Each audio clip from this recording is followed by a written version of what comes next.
Welcome everyone to Beyond the Buzzer. Today we're doing a deep dive into a really key game from the National Junior Classics, held down at the State Basketball Center. Yeah, we're looking at the U12 Boys Grand Final. It was Nunawading versus Melbourne, a big one. Absolutely. And just so you know, the final score up front, Nunawading took the win, 65-53 over Melbourne. But that score doesn't tell the whole story, does it? How they got there is what's interesting. Exactly. Let's break it down quarter by quarter, see how Nunawading built that lead. Okay, so the first quarter, it started off pretty much how you'd expect a final to start. Really even, quite physical. Both teams giving it their all right from the jump.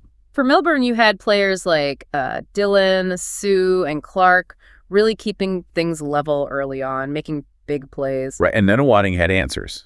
Cohen Loader, Ashton Arnott, they were crucial in that early phase, making sure Melbourne didn't pull away. It was super close after the first. The score was, 15-17? Nunawading just slightly ahead, felt like it could go either way. Definitely felt that way.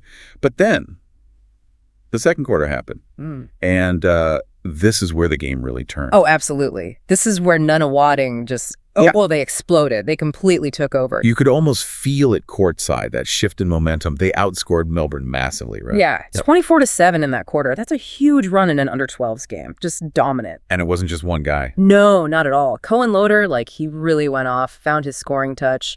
Ashton Arnott was just so strong inside, causing all sorts of problems. A real force in the paint. Exactly. And even getting contributions elsewhere, like key free throws from Evers, it just felt like a wave. And Melbourne, they just couldn't seem to stop the bleeding. They struggled to find answers defensively. So that burst completely changed the game's feel.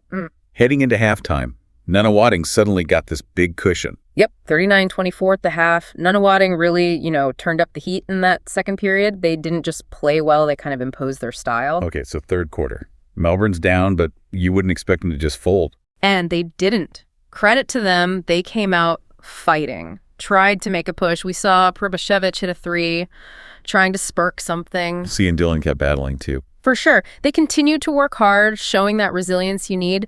But the thing about Nunawading in that quarter was their composure. Right. Every time Melbourne looked like they might be getting a bit of a run going, Nunawading had an answer. They didn't panic.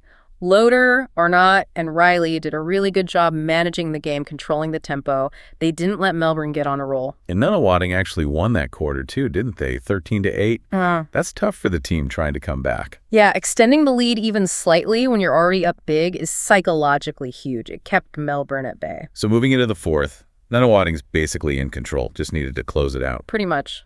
Manage the clock, manage the lead. They got some important late baskets from Reilly Dixon and Crisostomo just to, keep that margin comfortable. Melbourne kept fighting, though. I saw Matthew Sue was still going hard late. He absolutely was. Battled right until the end, which you love to see. But that gap created in the second quarter, it was just too significant to overcome against a team playing as well as Nunawading was. So they held on, won by 12 in the end, 65-53. Yep. A convincing win built on that crucial second quarter performance. Okay, let's pull back and look at the main takeaways then. For Nunawading, obviously, that second quarter is the story. Yeah, that 24/7 blitz, it wasn't just luck or hot shooting. It felt like it came from pure hustle and energy.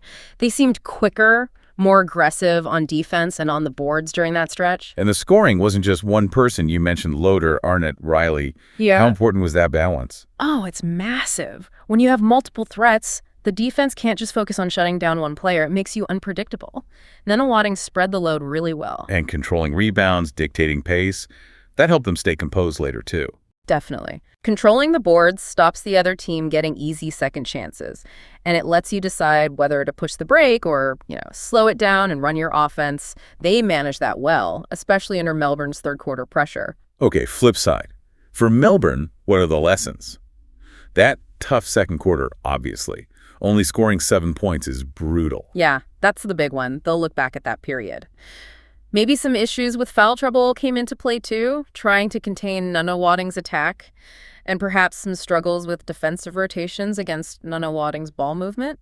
It seemed like they needed a bit more scoring support beyond Sue and Dillon, who were great, but maybe spread too thin. Possibly. When the defense knows where the main threats are, it makes their job a bit easier. Having that third or fourth option step up consistently can make a huge difference. So the final thought here is really about that momentum shift. Nunawading weathered the early storm and then just took control. Exactly. They flipped a switch after that first quarter, imposed their game, and never really let Melbourne get back on level terms. It wasn't just winning, it was winning on their terms. It really shows how one dominant stretch can define a championship game.